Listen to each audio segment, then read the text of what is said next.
Picture the last time your legs felt heavy climbing a single flight of stairs, or your hand went quietly numb holding a coffee cup for too long. You probably blamed it on standing wrong or getting older and moved on. Here's what actually might be happening underneath that moment. The smallest blood vessels in your hands and legs, the ones furthest from your heart, aren't opening up the way they used to. And there's one ordinary fruit, not an exotic superfood, with more solid research behind it for exactly this than almost anything else in a grocery store. By the end of this, you'll know which one, why it works, and how much you actually need. Quick and honest note first. Tingling and weakness that's constant, spreading or paired with real loss of strength deserves a doctor's evaluation, since it can point to diabetes, a vitamin deficiency, or a circulation issue that needs direct treatment. What we're covering is genuine nutritional support for the systems involved, not a diagnosis and not a substitute for one. Here's the mechanism worth understanding first, because it makes the rest of this make sense instead of sounding like another supplement claim. Your hands and legs sit at the very end of your circulatory system. The furthest point blood has to travel from your heart. When the smallest vessels feeding those areas don't relax properly, less blood and less oxygen reaches the nerves living there. A starved nerve doesn't just get tired, it misfires, and that misfiring is exactly what tingling and heaviness actually are. So the real question isn't what vitamin am I missing? It's what's actually helping those vessels relax and let blood through. And that narrows the field considerably. Think about the actual distance involved here. Blood leaving your heart travels through progressively smaller vessels until it reaches capillaries in your fingertips and toes so narrow that blood cells sometimes have to pass through single file. Every one of those vessels along the way has to be willing to relax and widen when your body needs more flow through it. If even a portion of that pathway stays too constricted, everything downstream, meaning your hands and your legs specifically, ends up on the losing end of that supply chain before anywhere else in. Your body even notices a problem. That's part of why these particular symptoms show up in the hands and feet first, long before anything feels wrong anywhere closer to the center of your body. Most people, if you ask them to guess the single best fruit for this, would say something exotic. An acai bowl, a goji berry, a supplement powder with a name they can't pronounce. There's a reasonable instinct behind that guess. Exotic-sounding things feel like they must be more potent, simply because they're less familiar. Here's the reversal worth sitting with. The fruit with the strongest, most consistently repeated evidence for exactly this mechanism is one sitting in almost every grocery store in the country, in the produce aisle for a few dollars. The same fruit you probably had at a cookout as a kid and never thought about again as an adult. Watermelon. I want to be specific about why. Because watermelon is healthy is not the same claim as what the actual research shows. Watermelon is one of the richest food sources of an amino acid called L-citrulline, concentrated especially in the white rind portion most people cut away and throw out, though the red flesh carries a meaningful amount too. Once you eat it, your body converts citrulline into a second amino acid, L-arginine, and L-arginine is the direct raw material an enzyme in your blood vessel walls uses to produce nitric oxide, the molecule responsible for telling those vessel walls to relax and widen. Wider vessels mean less resistance, which means more blood actually reaching your fingertips and the nerves running down your legs instead of stalling out before it gets there. There's a reason citrulline specifically, rather than just eating more arginine directly, turns out to matter here. Arginine taken directly gets broken down heavily by your gut and liver before much of it ever reaches your bloodstream. Citrulline mostly bypasses that early breakdown, travels through your kidneys, and gets converted into arginine right where your body actually needs it, closer to the blood vessels themselves. It's a roundabout path that turns out to be far more efficient than the direct one, which is part of why researchers became interested in citrulline specifically rather than simply recommending more. Arginine-rich foods across the board. Here's where this stops being theoretical. A recent analysis pooled the results of 15 separate clinical trials, more than 400 participants combined, specifically in middle-aged and older adults, the exact population dealing with this kind of tingling and heaviness most often. The combined result showed a real statistically significant reduction in both systolic and diastolic blood pressure with regular watermelon or citrulline intake, several points on each measurement. That's not one small study that might be a fluke.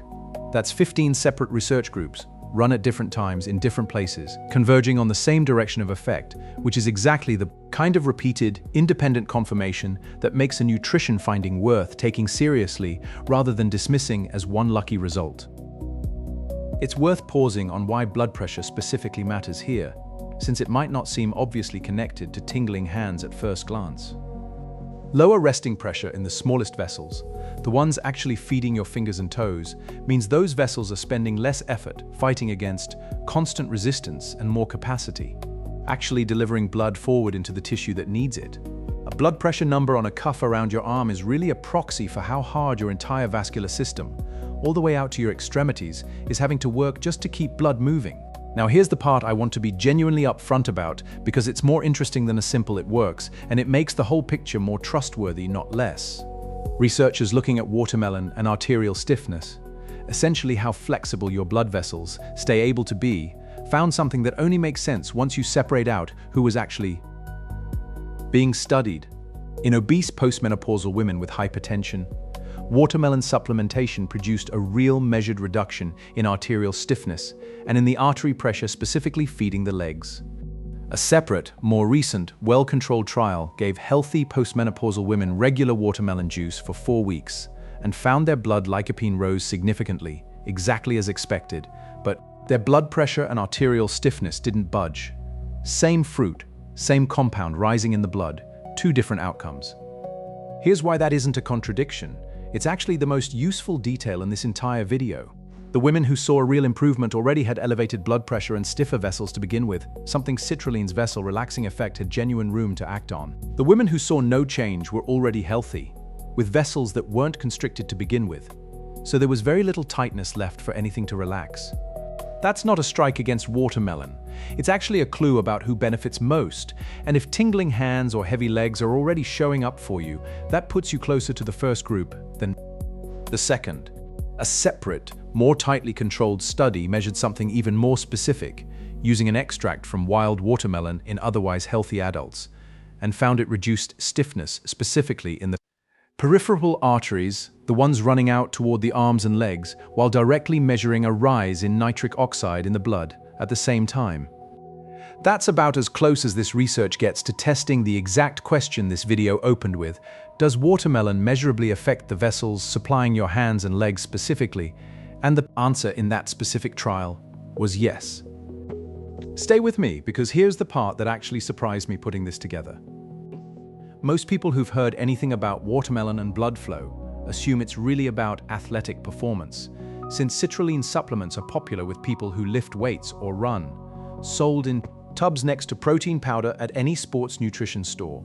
That popularity actually undersold the more meaningful findings sitting quietly in a completely different set of studies, the ones done specifically in older adults dealing with everyday circulation, not gym performance, published in entirely different journals that the fitness crowd never reads. This is genuinely one of those cases where the wellness and fitness world found something years before it got properly recognized for who actually needs it most, a compound getting used for the wrong audience's reasons, while the audience who'd benefit most from it never heard the name at all. Now, a fair question: if citrulline supplements exist in concentrated pill form, why bother with the actual fruit? 2 honest reasons. First, whole watermelon delivers citrulline alongside water, natural sugars, and a meaningful dose of lycopene, the same red pigment found in tomatoes, which has its own separate, well-documented antioxidant role, and which happens to need a small amount of dietary fat to absorb well, similar to several other fat-soluble plant compounds. Watermelon actually contains lycopene in a form that's arguably easier for your body to access than raw tomatoes, since the ripening process that gives watermelon its color also breaks the compound into a form your gut handles more readily. That's a genuine bonus riding along with the citrulline, not something you'd get from a citrulline capsule alone. Second, and just as practically, a bowl of watermelon is something you can actually sustain daily for months, which matters enormously given that every study behind today's finding measured effects. Building over weeks of consistent intake, not from one serving eaten once. A supplement you stop taking after 2 weeks because you forgot to reorder it does nothing. A fruit you actually enjoy eating regularly that's already sitting in your kitchen is far more likely to actually get eaten consistently enough to matter. The best researched intervention in the world is worthless if nobody keeps doing it past the second week, and that's a genuine practical advantage fruit has over a pill that most nutrition videos never bother mentioning. Here's the practical guidance, and it's simpler than most lists like this. Make it sound. About 2 cups of fresh watermelon, roughly one of the smaller wedges you'd cut at home, in the evening is a reasonable serving in line with the doses used across the research behind today's numbers. Pairing it with a small handful of nuts adds the touch of fat that helps the lycopene component absorb better, without meaningfully changing anything about the citrulline itself, which doesn't need fat to be absorbed the same way. If you want to lean into the rind as well, since that's where citrulline concentrates most heavily, blending a small piece of the white rind into a smoothie with the red flesh, a little water, and a squeeze of lemon is a genuinely practical way to use more of the fruit than most people ever think to. The common mistake, and it's the one that actually explains why some people try this for 2 weeks and give up thinking it's not working, is treating watermelon as a seasonal occasional food. Something for a summer barbecue and then forgotten the other 9 months of the year. If the actual mechanism here is about vessels relaxing consistently enough to matter, then eating it for 6 weeks in July and not touching it again until next summer gives you 6 weeks of a benefit that needs to be ongoing to stay meaningful. Frozen watermelon chunks, or watermelon available year-round in many grocery chains now, solve this practically. So seasonality doesn't have to mean the benefit disappears for most of the year. A second, smaller mistake worth naming. Some people hear citrulline and go straight to buying a concentrated powder supplement instead, assuming more concentrated automatically means better. For the specific population, an effect studied here, middle-aged and older adults working on everyday circulation rather than athletic performance. Whole watermelon has more research directly behind it than most commercial citrulline powders, which are more often tested in younger athletic populations for entirely different reasons. One more honest caveat, worth naming plainly. Watermelon carries natural sugars, and while the portion described here sits at a moderate glycemic load for most people, if you're managing diabetes or watching blood sugar closely, this is worth a specific conversation with your doctor rather than something to adopt on your own based on a video. That's not a disclaimer tucked in to cover myself. It's a genuinely relevant detail for a meaningful portion of the audience watching this. Let's circle back to where we started, because it's worth restating plainly, rather than letting it fade into the background of everything else covered. The tingling in your hand around a coffee cup, the heaviness climbing a single flight of stairs, both connect back to how well blood is actually reaching the furthest points in your body.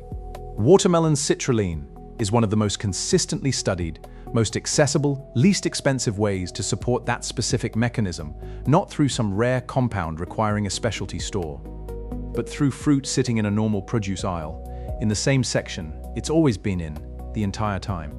And if what you're experiencing is severe, sudden spreading, or paired with genuine weakness rather than just heaviness, please treat that as a reason to see a doctor, not a reason to reach for a bigger serving of fruit.